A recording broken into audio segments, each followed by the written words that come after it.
I'm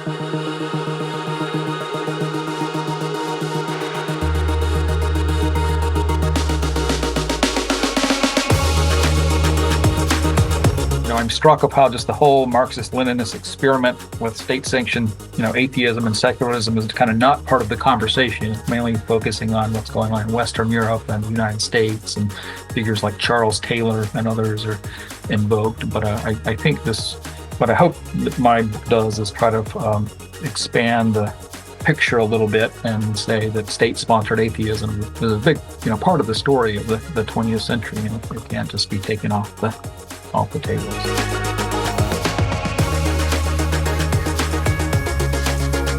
Welcome to Acton Line, a product of the Acton Institute for the Study of Religion and Liberty. I'm Mark Townsend, producer. In his latest book, Broken Altars, Secularist Violence in Modern History, Thomas Albert Howard presents three principal forms of modern secularism that have arisen since the Enlightenment: passive, combative, and eliminationist. Howard argues that the latter two have been especially violence-prone, and says Westerners do not fully grasp this because they often mistake passive secularism for secularism as a whole. But a disconcertingly more complicated picture emerges when you adopt a broader global vision. On today's episode, John Pinheiro, Acton's Director of Research, talks to Howard about secularism, what about it we often misunderstand, and his book. You can find additional resources in the show notes for this episode, as well as find previous episodes of Acton Line at acton.org/actonline. And if you like this program, you can help us reach even more listeners by sharing it with a friend and leaving us a 5-star review on Apple Podcasts. We welcome your comments as well. Acton Line is available on Apple Podcasts, Google Podcasts, Spotify, or wherever you listen. This is John Pinheiro, Director of Research at Acton Institute. Welcome to Acton Line. My guest today is Thomas Albert Howard, better known to his friends as Tao, who is Professor of Humanities and History and holder of the Phyllis and Richard Duesenberg Chair in Christian Ethics at Valparaiso University, where he is affiliated with Christ College, Valparaiso's humanities-based honors college. He also serves as a senior fellow for the Lilly Network of church-related colleges and universities. Prior to coming to Valparaiso, he taught at Gordon College, where he founded and directed the Jerusalem and Athens Forum honors program and led the Center for Faith and Inquiry. He is the author or editor of several books, including The Faith of Others, A History of Interreligious Dialogue, published by Yale University Press, The Pope and the Professor, published by Oxford University Press in 2017, Remembering the Reformation, an inquiry into the meanings of Protestantism, also published by Oxford, and Protestant Theology and the Making of the Modern German University, published by Oxford. His writings have appeared in many peer-reviewed journals and also in more popular venues such as the Hedgehog Review, Touchstone, Modern Age, First Things, and University Bookman. His writings have been translated into Russian, German, Italian, Spanish, and Portuguese, and he's currently working on 3 research and writing projects: Modern Christian Theology and Intellectual History, which is under contract with Princeton, an essay on the idea of wisdom in Christian thought, and a collection of travel essays tentatively titled Contemplative Roadshow. But his newest book, and our primary topic on this podcast, is Broken Altars, Secularist Violence in Modern History, published by Yale University Press this year. Welcome to Acton Line, Tal. It's great to be here. Thanks for having me. Yeah, I just start our show saying it's a pleasure to have you on Acton Line. We've known each other for several years thanks to our work related to the Lilly Network, and it's great to be able to talk to you about some of your scholarship here. One of the first things I think of when I think of secularism and ideologies and 20th century violence is this quote from Solzhenitsyn's Gulag Archipelago that I used to use in my classes at Aquinas College while I was a professor. And this is where Solzhenitsyn's trying to imagine what makes someone, an individual person, capable of such great evil. You know, what's happened to the person on the outside of the cell to make him capable of that?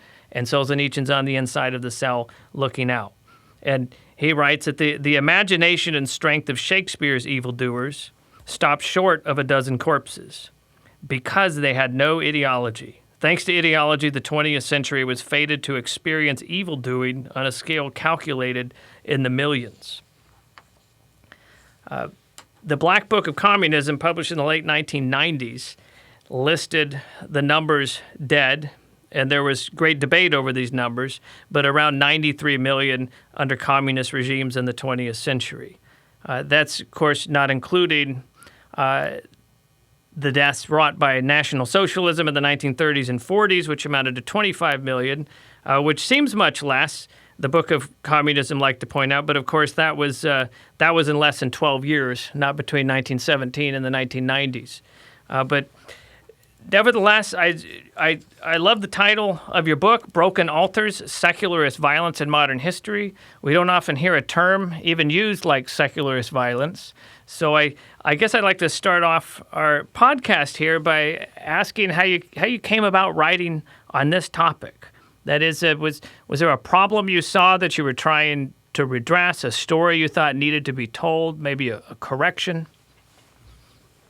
Yeah, well, this was actually a COVID project. Like many of us during the time of the pandemic, we had more time on our hands than we often knew what to do. And I was working on another project, actually one that you mentioned, a sort of a survey of modern Christian theology.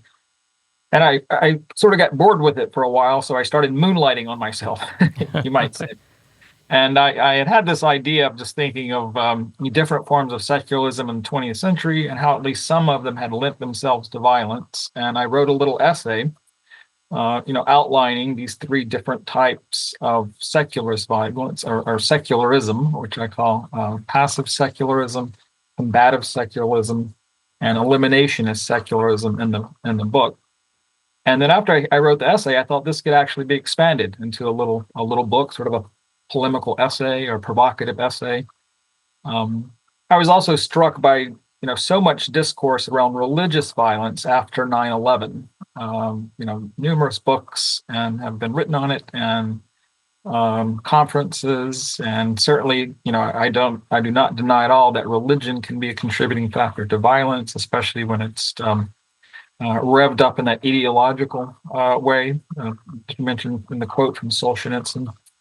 But I thought as you looked at the landscape of modern history, certainly the Marxist-Leninist regimes, but others, I also argue, also contributed to enormous violence. And I thought this story just needed to be told, and some things that are often separated by regional and period specialization could be brought together in a coherent book form. So that's a little bit of the backstory of how the book came to be.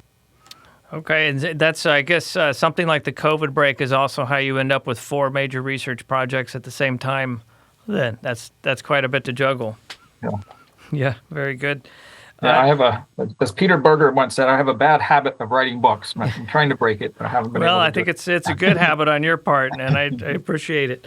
Now, so these interpretive categories you mentioned, I think, why don't we start with passive secularism and see if we can find out what that is.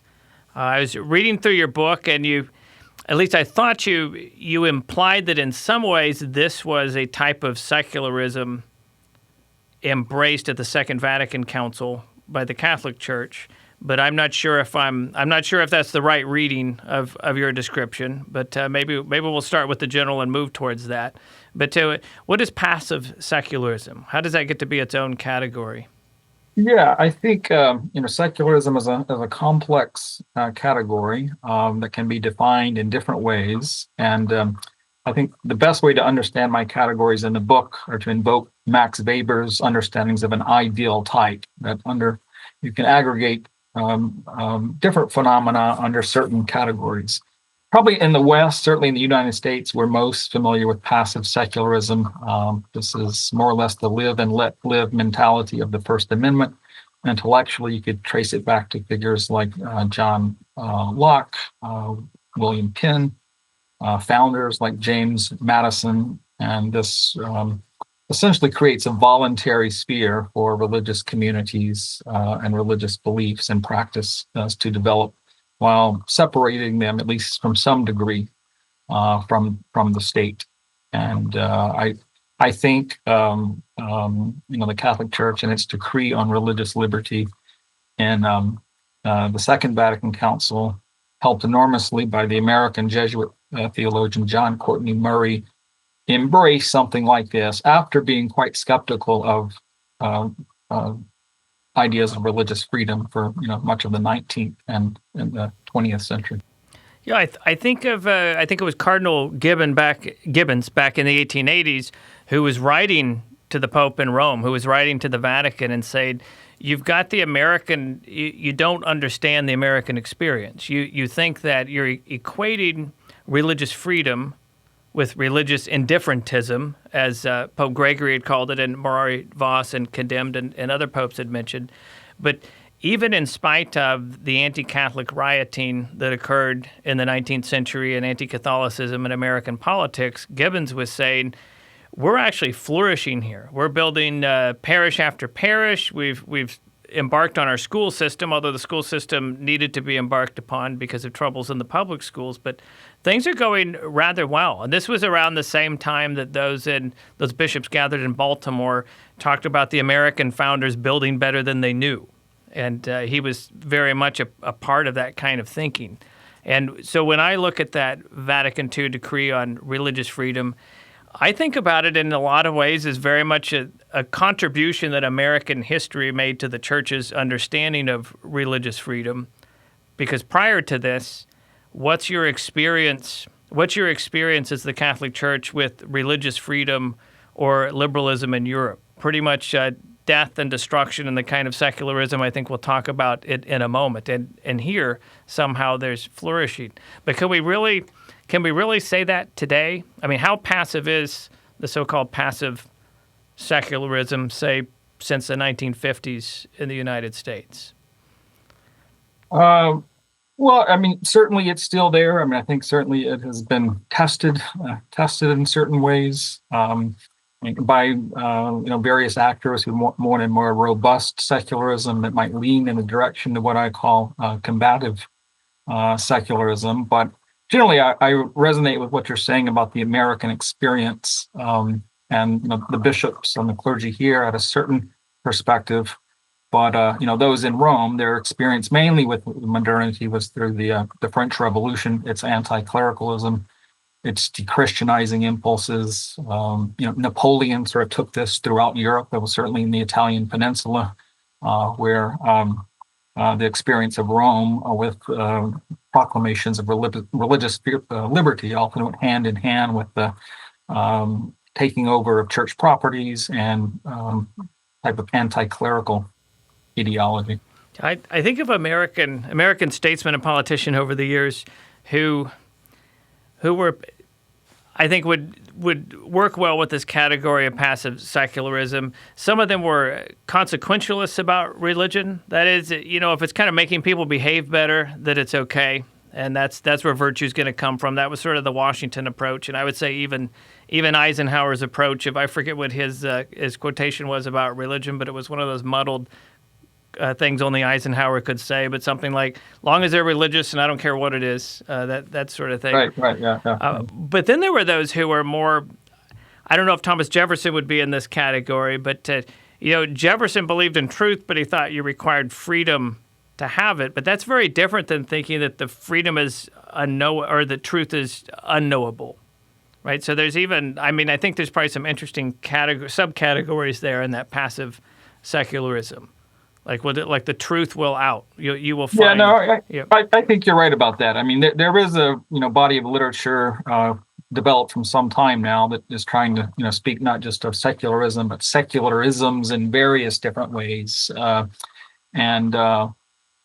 mean, you probably know the American experience better than I do, but I would tend to classify people like Thomas Jefferson or Paine broadly in the passive secularism, but maybe tilting a little bit toward the combative secularism.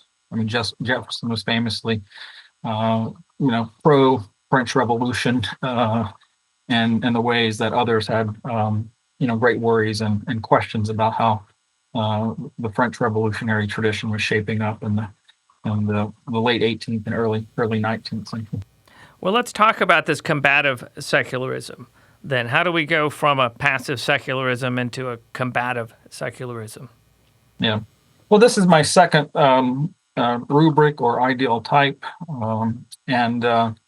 The French Revolution began with what I would say impulses more toward passive secularism, but because of long conflicts between church and state, when it lurched in a radical direction, 1793, 1794, that came with taking over of monasteries, taking over of universities, essentially a civil war against Catholics in the Vendée region of Western France. At one point, Notre Dame was turned into a temple of reason.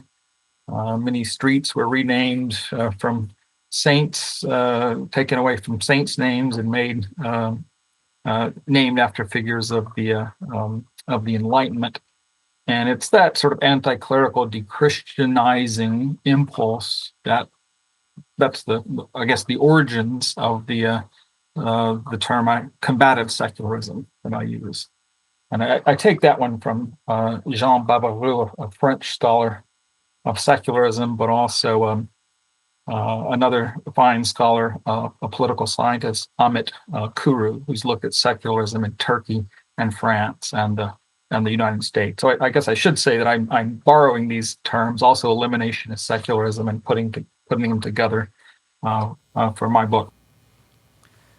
Well, we'll get to eliminationist secularism in a moment, but if the French right is combative, I'm concerned about the eliminationists. But we'll get to that in a moment. I think about the French Revolution. So this another example would be having a 10-day week instead of a 7-day week, because it seems somehow more rational. That kind of thing, right? So is the combative secularism?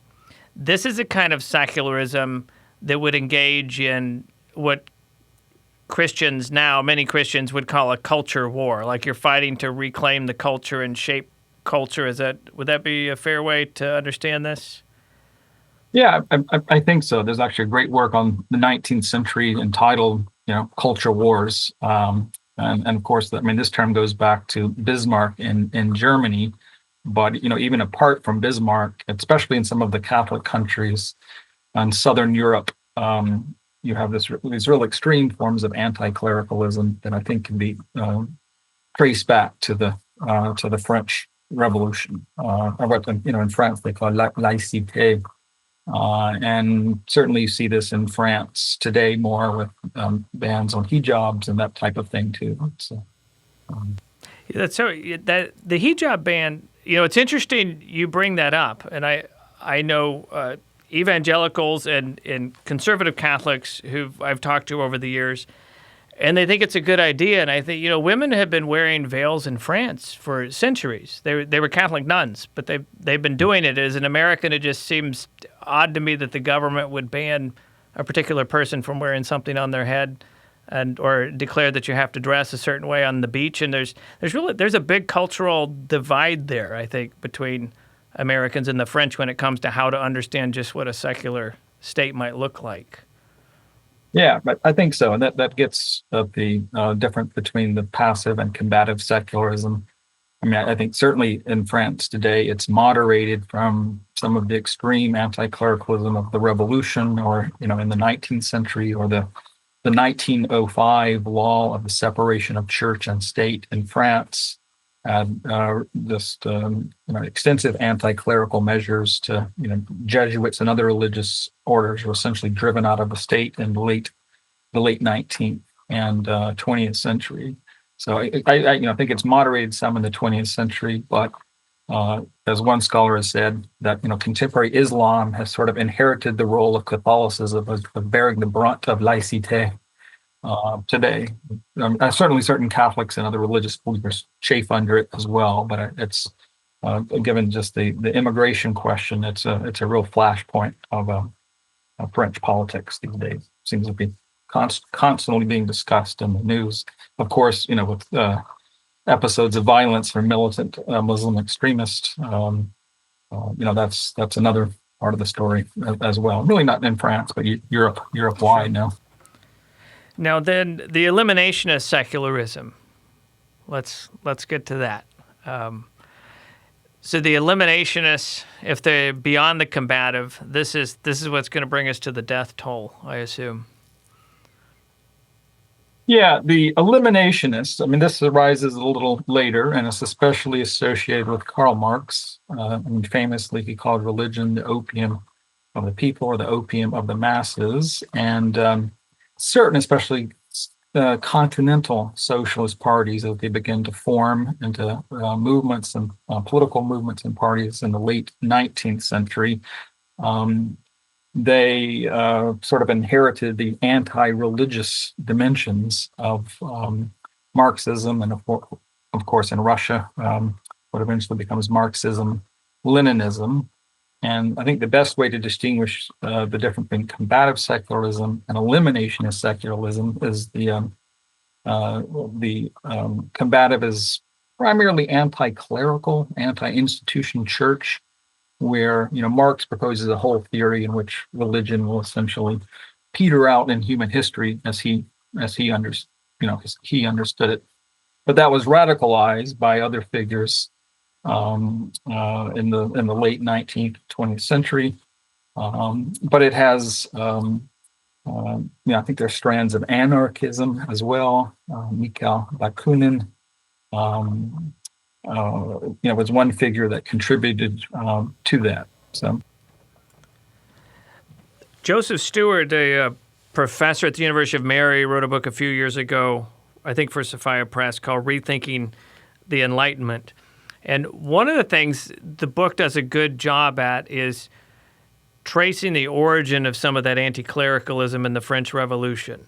And over the course, particularly of the 1700s, where Catholic advisors to the king keep coming to him and saying, the Huguenots really want to convert, and they'd be happy to do so, or they want to move out of France. And they're kind of feeding into it now is a rage among some Catholics, this integralism, this desire to rejoin throne and altar, and looking at those kind of time periods as a golden age. And I think that's, there's this point at which religion can become an ideology too, and the backlash often looks like, at least in the 19th century, it looks a lot like the French Revolution. The early revolutionaries, there's some reasons why they respond anti-clerical, and it's because their perception is, and it's accurate in most cases, that the church and the state are working in tandem in a way that maybe human freedom itself would speak against.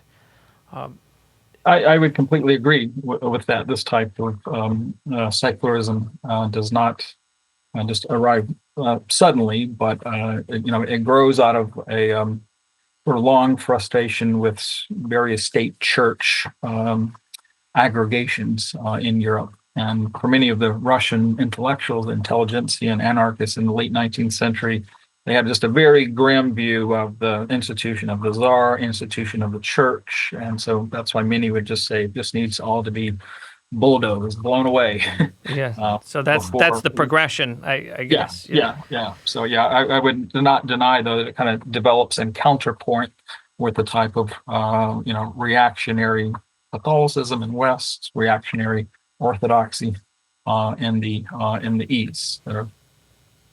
Well, let's get to I'd love to talk about some specific examples, because you spent a good portion of your book, Broken Altars, talking about the Soviet Union and Eastern Europe on the one hand, but also what you title Red Asia on the other hand. So when it comes to the communist revolutions post-1917, so the Soviet severities, as the title of your chapter puts it, I'm interested in differences between the early revolutionaries, let's say Lenin into the 20s, but also Stalin, because in some ways I wonder, my question is always how much of this is truly ideological and how much of it is simply the will to power on the part of an authoritarian regime. Who's the true believer, in other words, in the ideology, and who's using that to wipe out, as in Stalin's case, millions of perceived enemies, religious or not. No, I think that's an astute distinction. But I would say it's a little of both in the instance of both Lenin and Stalin. I think you could argue that Lenin was the more ideologically anti-religious. Fellow communists, when they were trying to sort of make some accommodation of religion, he was very insistent and dogmatic that you know there is no other reality. Any concession to a type of religiosity in the revolution is a slippery slope toward moderating the revolution or embracing some type of religion. Lenin himself, there's a famous memorandum from 1922 during this time of famine. He saw it as an opportune time to go after the Orthodox Church in particular. Both priests and monks and bishops. He was willing to make calculated concessions at times as well. Of course, Lenin dies in 1924, and this power struggle goes on between Stalin and Trotsky. Stalin, who famously was a seminarian in Georgia in his youth, but he really radicalizes the anti-religious dimension in the late 1920s and late 1930s. And here, I think you have both an ideological element, but also, as you put it, he's an authoritarian person, and he recognizes that religion often breeds criticism of the regime, reaction to the regime. So he saw it along with kulaks and other reactionary elements as impediments to his power. So I think that's fair to say.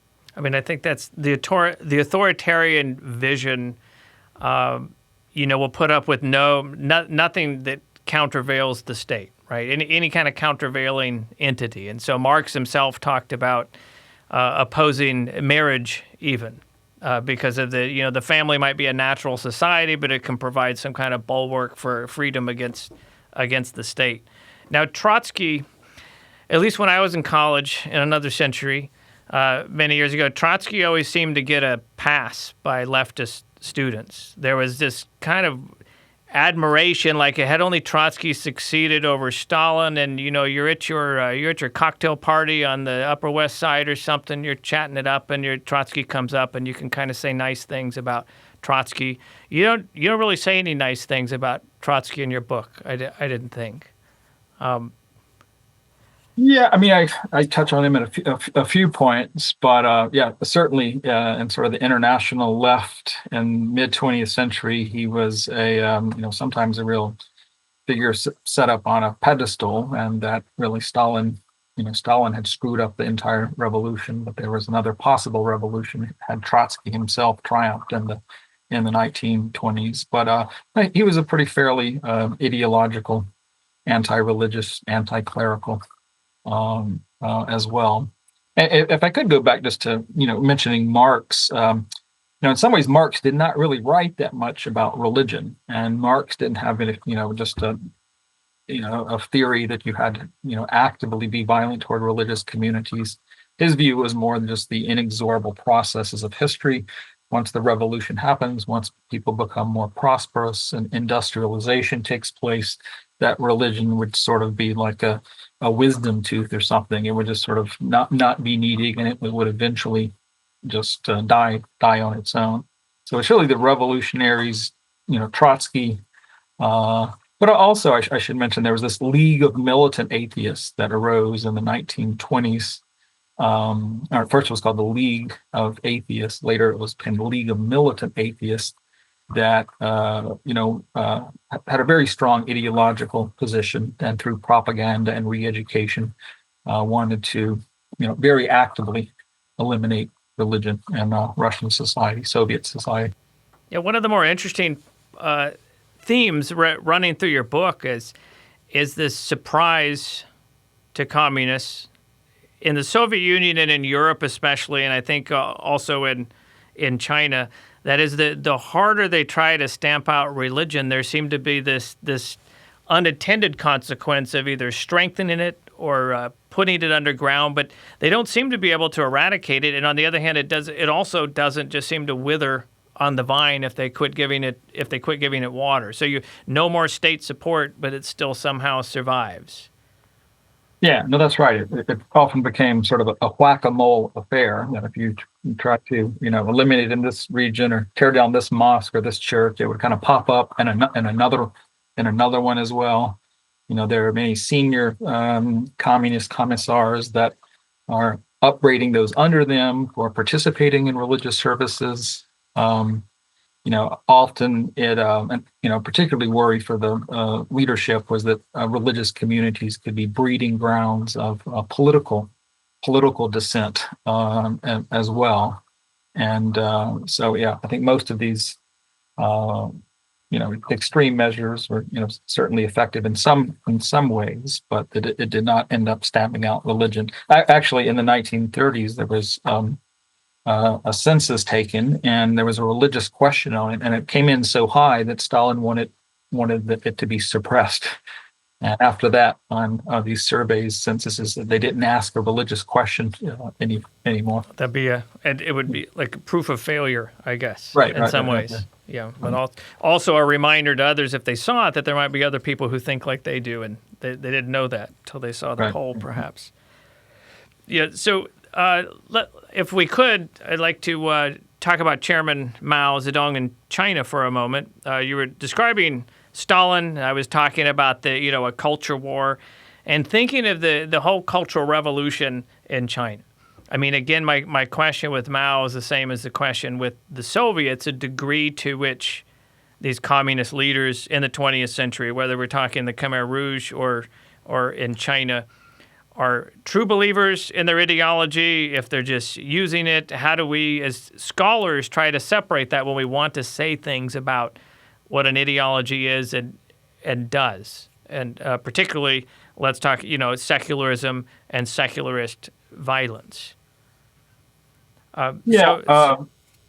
Yeah, I mean, working on Asia, I'm trained as a modern European intellectual and religious historian, so this took me out of my comfort zone, but I also just learned a ton in working on the project.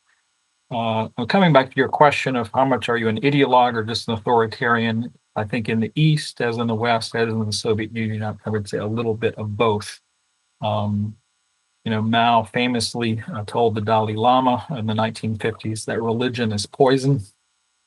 And he too, like Lenin, was willing to make tactical concessions.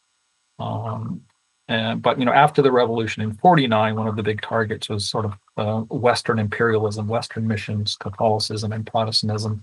That was tied with the West. But in the Cultural Revolution, it does seem to be kind of ratcheted up to an ideological dimension of sort of destroying the four olds, old habits, old customs, old beliefs, instrumentalizing young people ideologically. And as one, book I draw from on the Cultural Revolution, scholars call it, the biggest case of anti-religious violence in human history. Just how much of pagodas, mosques, churches were destroyed. The graves of Confucius' ancestors were overturned, and it was sort of an extraordinary sort of fit of ideological motivated violence. Children ratting out their parents to the authorities, their teachers. Terrible, terrible stuff. The complexity in China I find interesting because for centuries, China and Tibet's in China, it's out of China, it's in China. They've got their eye on the Tibetan Plateau for centuries, and the Tibetan Plateau, and then particularly with the Christian missions you mentioned, there were some Chinese, particularly when the Mongols were ruling China, who were very welcoming of the Christian missionaries, particularly the Jesuits.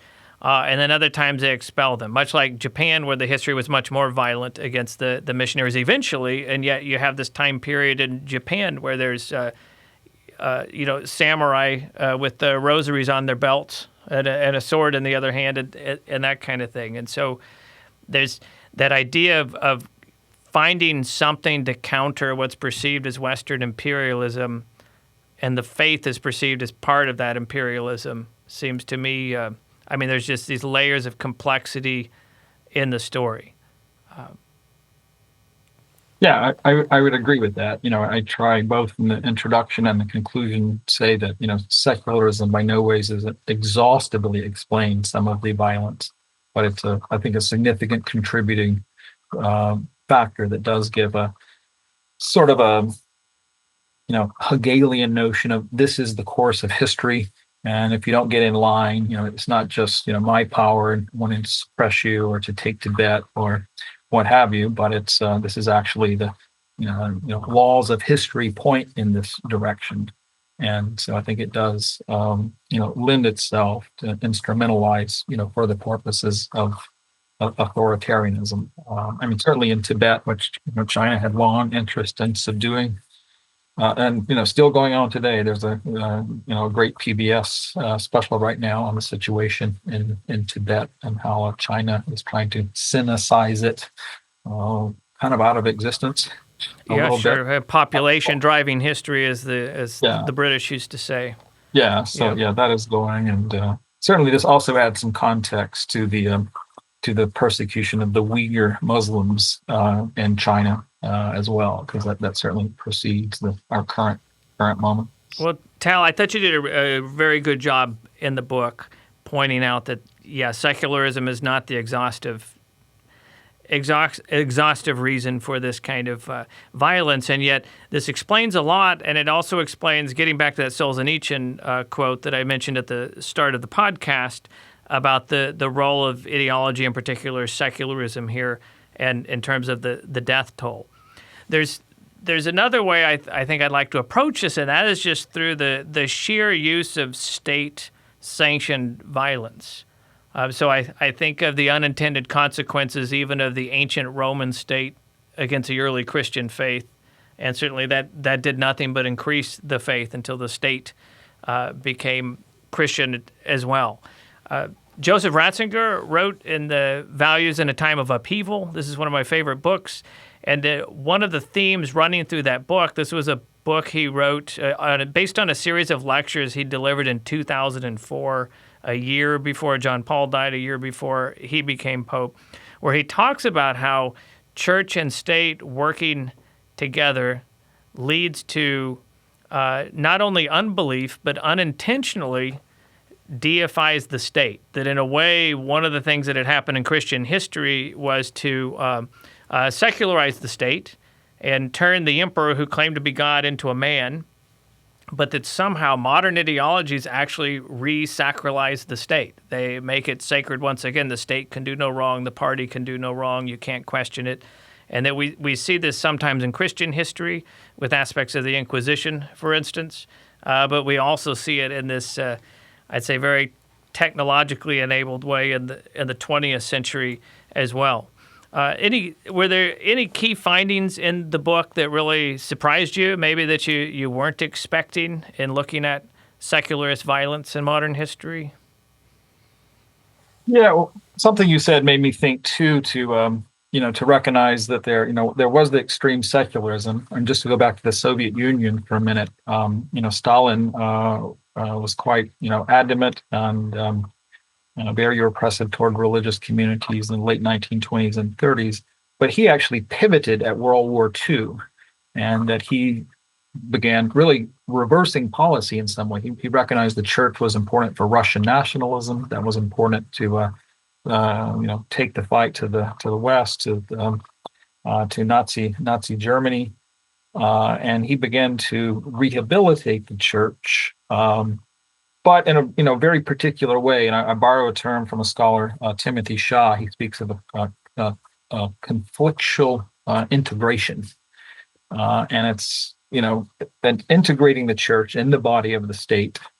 And that took place, and what resulted were really a lot of compromised clergymen that were towing Stalin's line, 1940s and 1950s. So that would be an example, I think, of a collusion between church and state that took place. Something similar happened in Romania. The Romanian Orthodox Church was sort of co-opted by the government a little bit, willingly. But if you were not part of that church, if you were Baptist or, especially communities, Latter-day Saints, Jehovah's Witnesses, Baptists, in Eastern Europe and the Soviet Union were seen as problematic westernizing Sure. forces. So these have to be a traditional, centuries-old church to be recognized. Yeah, that's right. Yeah. So it's a kind of a religious freedom, I guess, right? But not full religious freedom, but certainly allowing some to exist. So correct me if I'm wrong, but was it Khrushchev who closed the rest of the monasteries and churches in the 50s? I mean, he tried to go to this kinder, gentler socialism with a human face, and then, backtracked on that. So, it sounds like you're saying he kind of continued a theme that had been developing, but maybe must have realized that that's where significant challenges could come from, at least to government power, another locus of power. Yeah, that's right. I mean, the church was rehabilitated during the war in 1943. The figure Sergius, who was just a placement, but became the actual metropolitan of Moscow. And the Orthodox Church, again, I wouldn't say thriving, but it certainly was better than 1930s into the late 50s. Khrushchev famously, exposed some of Stalin's crimes, but in the late 1950s, he really began his own clampdown of religious communities. I think worrying about, them as breeding grounds of dissent. He was something of an ideological secularist himself. Once the Soviet space program is up and running, he famously says, people are in space, but there's no God. We've proven there's no God. He's not there. That old man with the beard, he's not in the sky. The science is settled then, I guess it sounds like.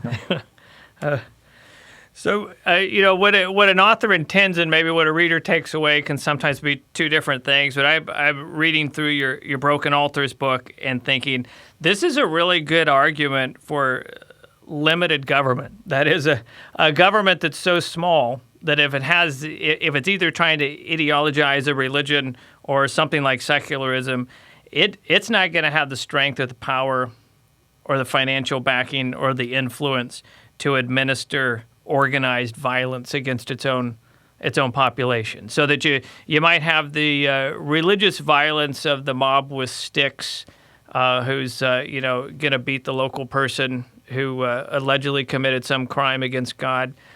You have those kind of outbursts like that, riots, etc. But what you're not going to have is tens of millions of people shipped into gulags or killed or gunned down.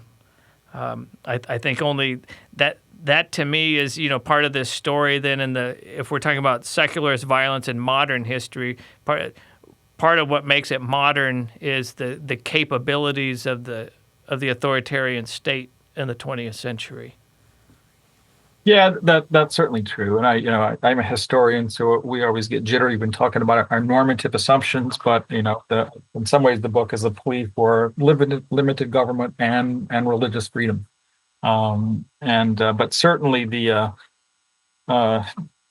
the capacities of the state, especially the secret police and surveillance mechanisms, like in Eastern Europe, were modeled on the what came to be called the KGB, but the Securitate and in Rome, and secret police in Albania and East Germany as well. Just the type of penetration that these organs had into everyday life and religious communities, is quite extraordinary. And there have been a lot of people who do good work on that. This book is a little more of an essay. I'm trying to draw from some of the best secondary scholarship produced since the fall of the wall and the collapse of the Soviet Union. But I think a recurring theme is just the extensive state apparatus, at the time. Yeah, and the apparatus might be working for you today. It could work against you tomorrow. I mean, that's one of the lessons, at least I would take away. And I fully admit to confirmation bias when I'm reading this about limited government, of course. But it was an inescapable conclusion, though not a direct one you make. So. Can I tell one story from Lithuania? Oh, please. This is sort of Lithuania. Two trips I made to during the course of my research on the project. One was to Albania, which really had the most draconian measures of any place in the Eastern Europe under a dictator by the name of Enver Hoxha. But Lithuania was a special problem to the Soviet Union because it was really the only majority Catholic, Roman Catholic state within the Soviet Union. So they were the church there was highly infiltrated by KGB elements. But there was this popular location that I visited, and it's just called the Hill of Crosses, and it goes back to a 19th century sort of shrine or pilgrimage site where this is hill with just thousands and thousands of crosses. But the KGB bulldozed it several times, but people kept coming at night and putting crosses around.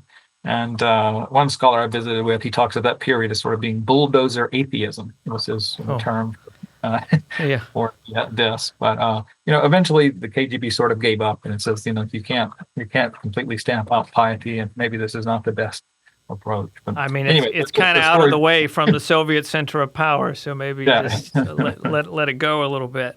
Oh, very, very interesting. So when is the official release date of Broken Altars? But it's March 25. Okay. March 25 or 26. And what kind of reception are you hoping for? I mean, we all want our books to have a good reception, of course, but this book comes at a time in American culture and discourse that maybe could be influential in good ways, that kind of a scholarly backing to our thinking on religious liberty and the state. Yeah, well, I first, I hope fellow historians, I try to do my best, work of historianship in this, but also write it in a little more general way, given the, questions of faith and religion and secularism, religious liberty that seem to always be salient in some way or the other. So I do hope it sort of gets out into the general readership a little more. I hope, given all the attention that's been given to religious violence in the post 9/11 period, I hope it calls people, scholars, the general reader, to recognize that's part of the story. But I think one of the big narratives of the 20th century is not, in fact, the ubiquity of religious violence, but it's a type of secularist violence, or at least secularism contributing to various authoritarian leaders and Marxism, Leninism as well. But also, I hope it's read in the Muslim world as well, because we haven't really talked about Islam that much. But the case of Turkey and Kemal Ataturk, the religious persecution in Albania, and the Soviet religious persecution in Central Asia. As well as the Uyghur community, that's I hope get a readership there. I remember shortly after you mentioned 9/11, there were religious studies departments and history departments around the country started adding a chair in Islamic history, some kind of chair in Islam, etc. And the reason seemed to be, my take on this was that many of these professors had never really taken religion seriously for decades, didn't really think anyone really believed in religious ideas, and this kind of came as a shock to them that religion could drive people to violence, especially ideologized like that in Islamism, as on 9/11. But what they had never questioned was whether secularism could do the same thing, and maybe still haven't. So I think your book, I hope, Tal, that it's going to be an important book. I found it very compelling, very interesting, and I was very glad Acton Line could host you on our podcast. If you'd like to close out here, if you have anything else you'd like to add about anything upcoming in your research, or something else about Broken Altars to close out our podcast here. But it's been great talking to you about your book, Broken Altars, Secular Violence in Modern History. Well, briefly, I would say, maybe just to follow up on the last question, especially among social scientists and social theorists, when they talk about secularism in the West, I'm struck of how just the whole Marxist-Leninist experiment with state-sanctioned, atheism and secularism is kind of not part of the conversation. It's mainly focusing on what's going on in Western Europe and the United States, and figures like Charles Taylor and others are invoked. But I think what I hope that my book does is try to expand the picture a little bit and say that state-sponsored atheism is a big, part of the story of the 20th century. It can't just be taken off the table. So I'll just add that, but it's a great pleasure to chat with you. Yeah, you as well, Tal. I've been talking with Thomas Albert Howard, author of Broken Altars, Secular Violence in Modern History. Thank you for listening to Acton Line. Thanks, Tal. Well, thank you. It's a real pleasure to chat with you. Likewise.